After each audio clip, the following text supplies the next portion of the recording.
Caractérisation pratique d'un filtre passe-bande du second ordre.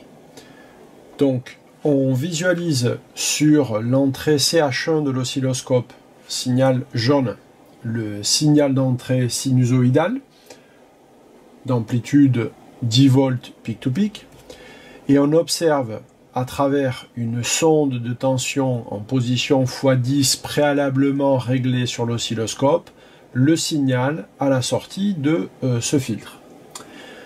On effectue dans un premier temps un balayage en fréquence à la main, bien évidemment, autour de la fréquence F0.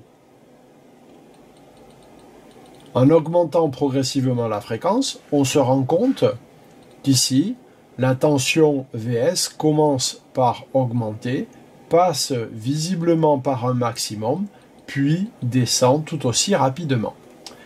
L'idée consiste à rechercher la valeur précise de la fréquence F0. Alors, pour rechercher précisément la valeur de F0, on va se placer au moment où Vs et Ve sont totalement en phase, ce qui coïncide aussi au moment où le gain passe par son maximum. Pour voir que les deux signaux passent totalement en phase, l'une des techniques consiste à utiliser le mode display, puis le mode d'affichage XY de cet oscilloscope. En changeant la fréquence, l'objectif recherché est d'obtenir une droite qui permet de montrer que le déphasage est totalement nul.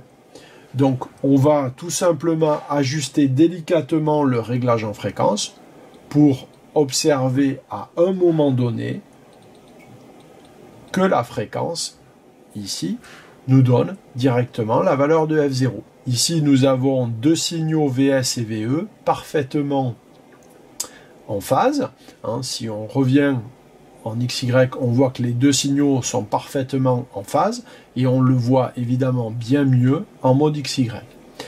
On note une fréquence, ici, F0 égale à 106,15 kHz.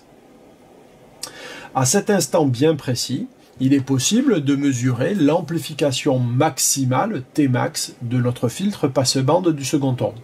Pour ce faire, il suffit simplement de demander la mesure crête à crête de la tension de sortie et de la tension évidemment d'entrée. Afin d'obtenir une mesure beaucoup plus précise, il est possible d'utiliser dans le menu Acquire un moyen-âge sur 4 traces successives par exemple. À partir de cet instant, on peut dans le menu mesure de l'oscilloscope demander la valeur crête à crête pour CH1, crête à crête pour CH2.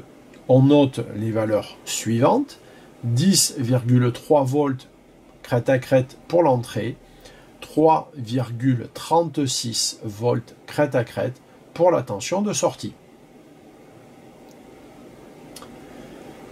Si l'on souhaite mesurer le facteur de qualité de ce circuit, il nous faut donc mesurer la bande passante.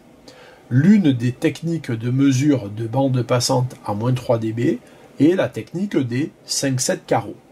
Pour ce faire, on va positionner la sortie bleue sur 7 carreaux crête à crête, à partir de cet instant à la fréquence F0.